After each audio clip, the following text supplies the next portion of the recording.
자, 여러분 안녕하세요. 드디어 디딤 수업 첫 번째 영상을 제작하고 있습니다. 지난 시간에 여러분에게 말했듯이 보다 즐겁고 또 행복한 국어 수업이 되면서 여러분의 실력도 많이 키울 수 있는 그런 수업이 되고자 이렇게 거꾸로 교실을 활용하는 수업을 하게 됐습니다. 자, 선생님 마음 잘 헤아려 주고 여러분들도 열심히 할 거라는 기대와 함께 시작해 볼게요. 출발!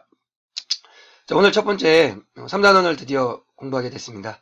3단원은 즐거운 언어생활이 단원이죠.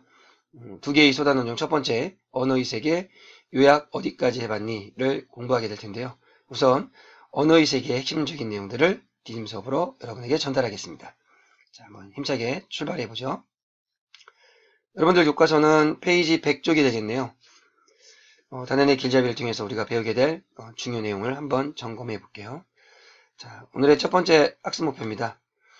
언어의 본질과 기능을 이해하고 설명할 수 있다. 이것은 첫 번째 우리가 소단원 내에 학습하게 될 언어의 세계를 통해서 공부하게 될 내용이고요.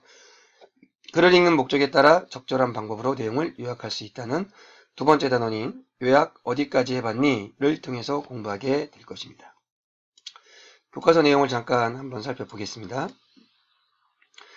우리는 상황과 목적에 맞게 내용을 간추려 말하는 습관을 통해서 효율적인 언어 생활에 도움을 준다고 말할 수 있습니다. 기본적으로 즐거운 언어 생활은 언어에 대한 이해와 언어로 수행하는 다양한 능력을 바탕으로 하는데요. 이 단원에서는 방금 이야기했듯은 이 단원에서는 언어의 본질, 그리고 그 기능은 무엇인지, 그리고 우리가 어떻게 하면 요약을 잘할 수 있을까에 대한 그 전략과 방법을 익혀서 올바른 언어 생활을 할 수 있도록 여러분에게 그런 능력을 키워주는 단원이라고 말할 수 있겠습니다. 자, 우선 여러분들한테 한번 이 영상을 하나 소개할게요. 한번 보세요. 우리가 평상시에 언어를 사용하지 않는다면 어떤 어려움이 있고 불편을 겪게 될지 다음의 영상을 통해서 확인해 보겠습니다.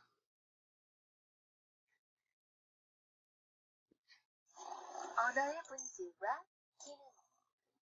한 번쯤 동구가 샘에 빠질까요? 동구의 꿈속에 들어갈까요?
자, 방금 제시된 영상을 통해서 보면 동구라는 친구가 영미라는 친구와 대화할 수 없는 상황이 되어버렸죠. 개로 바뀌면서 변하면서 강아지의 왈왈대는 소리가 영미에게는 언어로서 표현될 수가 없는 그런 상황이 됐던 거죠. 자, 우리가 이렇게 언어를 사용하지 않는다면 누군가와 대화할 수 없는 그런 큰 불편함을 겪는다는 소단원 도입 영상이었습니다. 자, 이처럼 이러한 예는 여러분들 그리스 로마 신화에 등장하는 암소가 된 이오라는 데서도 확인할 수 있습니다. 눈물을 흘리며 자신의 억울함을 호소하려 했지만 그녀의 입에서 나오는 것은 시냇물이 흐르는 듯한 고운 목소리가 아니라 굵직한 소 울음소리였다. 그녀는 자신의 입에서 나온 소리에 놀라 눈물마저 흘리지 못했다. 심지어는 자신을 찾아다니느라 수척해진 아버지를 우연히 만난 자리에서도 그녀는 자신이 누구인지를 말할 수 없었다. 그녀는 이제 더는 강의 요정이 아닌 한 마리 암소였기 때문이다. 암소가 된 이오라는 그리스 로마 신화에서 평상시에 갑자기 멀쩡했던 사람이 동물로 변하면서 말이나 글을 사용할 수 없게 되는 그런 상황이죠.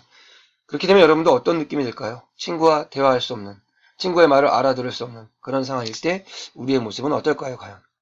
자, 이런 활동은 우리가 인간의 삶과 언어라는 것은 결국 뗄래야 뗄 수 없는 그런 밀접한 관계에 놓여 있음을 보여주는 예가 되겠습니다. 인간은 언어를 사용함으로써 자신의 생각이나 느낌을 다른 사람에게 전달할 수 있죠. 그래서 소단원에서는 언어가 가지는 본질적인 특성이 어떤 것들이 있는지 알아보고 이러한 언어가 우리 실생활에서 어떤 역할과 기능을 하는지 알아보는 시간을 갖도록 하겠습니다. 자, 여러분들 교과서에서 언어의 세계를 통해서 바로 이러한 것들을 확인할 건데요. 오늘은 언어의 본질에 대한 내용을 PPT 자료를 통해서 여러분들에게 정리하는 시간을 갖도록 하겠습니다. 자, 볼게요. 언어가 지니는 본질적인 특성, 그리고 그 기능을 설명할 수 있다라는 학습 목표 중에 오늘은 언어가 지니는 본질적인 특성에 초점을 맞춰서 여러분에게 내용 정리를 해드리겠습니다. 우선 자, 여러분들에게 우리가 왜 대화를 하면서 이야기할 때 언어가 아니라면, 언어가 사용되지 않는다면 말을 못 알아듣고 서로 아까 우리가 그 예에서 봤었죠. 강아지가 되어서 왈왈왈 소리를 질러대지만 상대방은 알아듣지 못하잖아요. 언어가 갖고 있는 기본적인 특징이란 것들이 있어요. 그걸 우리는 다섯 가지의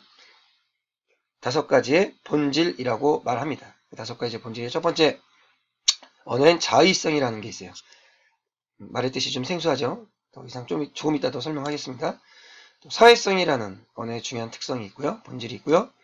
역사성, 규칙성, 창조성, 이렇게 중요한 다섯 가지 본질이 존재하고 있습니다. 하나하나씩 살펴볼까요? 자, 첫 번째 자의성에 대한 이야기입니다. 언어의 의미와 말소리 사이에는 필연적인 관계가 없으므로 말소리의 의미를 담아 전달할 때 표현은 각각 다를 수 있다는 얘기입니다. 이 자의적이라는 말은 임시적이라는 말이에요. 자의적이라는 말은 다른 말로 바꾸면 자의적이라는 말은 임시적 또는 임의적이라는 말로도 사용됩니다. 임시적 또는 임의적 기억해 주세요. 그 다음 중요한 거 필연적인 관계에 있지 않다. 여기에 핵심을 맞춰 주셔야겠습니다. 자, 예를 들어 다시 볼까요?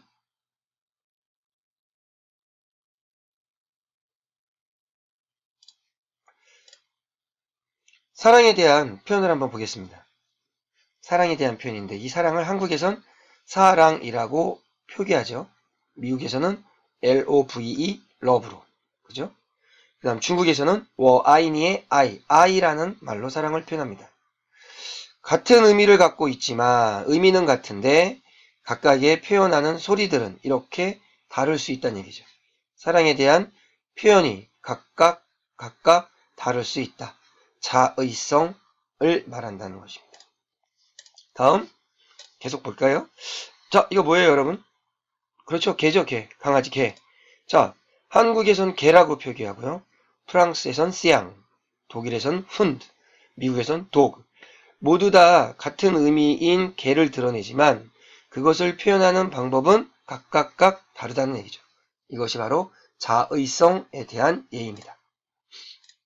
다음은 언어의 사회성에 대한 얘기예요.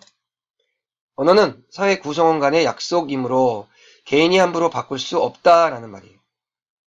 내가 맘대로 오늘부터 이 핸드폰을 가지고 바보라고 부를 거예요. 그럼 그게 다른 사람들도 인정을 할까요? 아니죠. 다른 사람들도 다 같이 이걸 바보라고 부를 때 인정받을 수 있겠죠. 즉, 언어를 사용하는 그 구성원, 우리는 보통 이들을 언중이라고 불러요. 언어를 사용하는 구성원들을 뭐라고 부른다고요? 언중이라고 부르게 됩니다. 자, 언어를 사용하는 이 구성원을 언중이라고 하는데요. 이 언중들 사이에 약속이므로 개인이 함부로 바꿀 수 없다는 얘기죠. 중요한 얘기입니다. 그래서 언어는 개인이 함부로 바꿀 수 없다. 이 말을 기억해 주셨으면 좋겠습니다.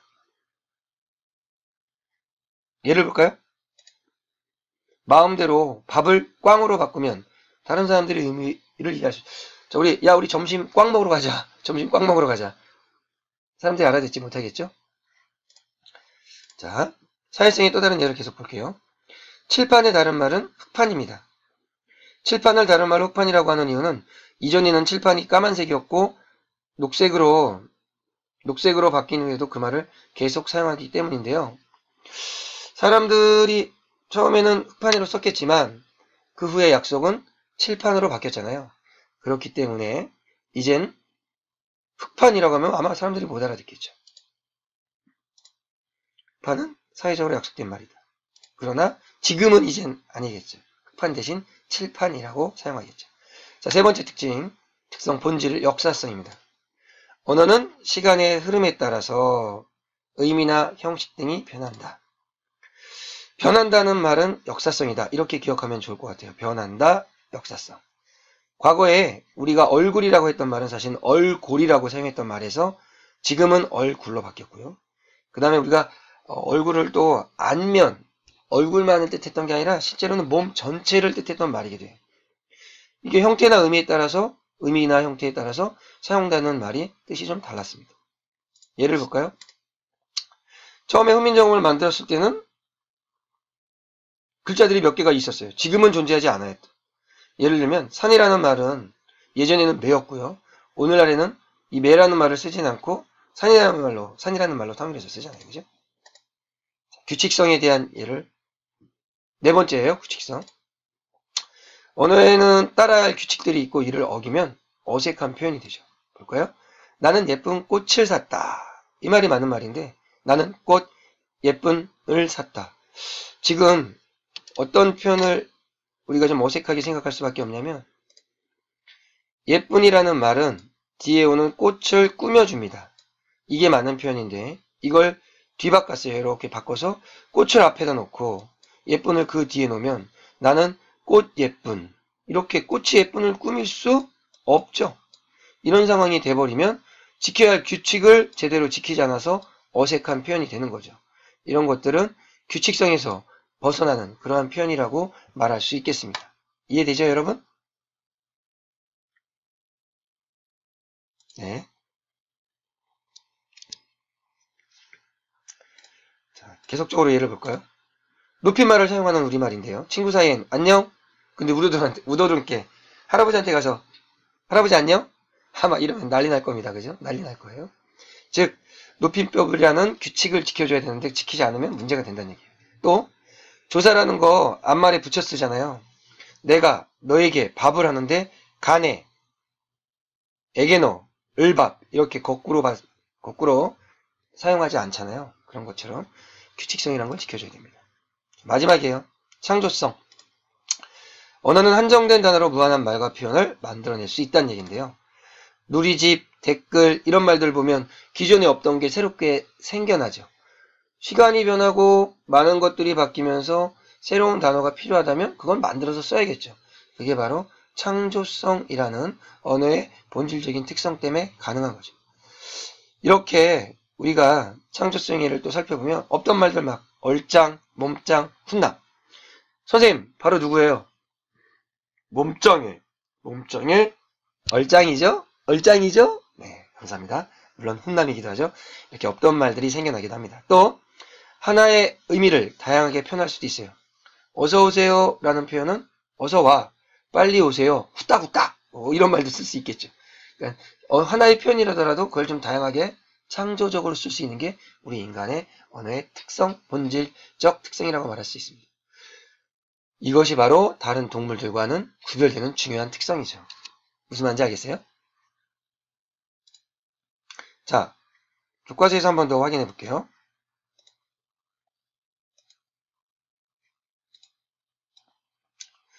자, 인간의 언어와 동물들의 의사소통. 꿀벌은 팔자 모양의 춤을 추면서 꿀의 위치, 거리, 품질 등을 다른 벌들에게 알린다고 하죠. 하지만 동물들이 몸짓이나 소리를 통해 의사소통을 할 수 있다고 해도 동물들의 의사소통은 인간의 언어와는 큰 차이가 있죠. 동물들의 의사소통 방식은 매우 제한적이지만 인간은 우리가 지금 말했던 다양한 특성들, 창조성, 그 다음에 사회성, 자의성, 역사성, 규칙성 이런 특성 때문에 복잡한 의사소통이 가능하다는 것이 아주 중요한 인간의 언어와 다른 동물들의 의사소통과의 큰 차이라는 점 잊지 마시기 바랍니다. 자, 그럼 오늘은 이렇게 여러분들과 함께 첫 번째 디딤 수업 영상 제작을 통해서 우리 인간의 언어가 지니는